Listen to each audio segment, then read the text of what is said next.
Well, we mentioned it just a moment ago. The movie Pixels opens today, where video game characters from the 1980s are sent to aliens to attack Earth. And joining us this morning is UT Austin computer scientist Risto Michaelian.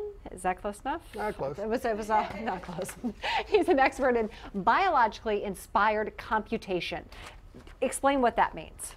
It means we're taking cues from the natural world, how animals learn, how evolution solves problems, solves challenges, and how the brains work. And then we try to make computer models of that, and therefore build better artificial systems. All right, and so you were saying that this movie is just good fun. So how does that kind of relate to your expertise?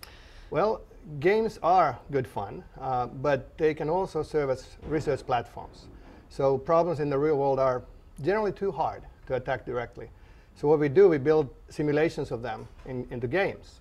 And then we can control it completely, and we can simplify it as necessary, and then solve those problems in games, and maybe then carry those solutions over to the real world. And in form of robots or something like that, you were saying? Sure, robots, but there are also lots of software agents that need to be better.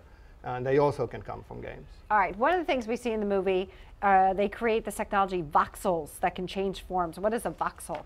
Voxel is simply a location in space. And this means in the movie, I suppose, that these agents can actually take over some of the physics of the real world.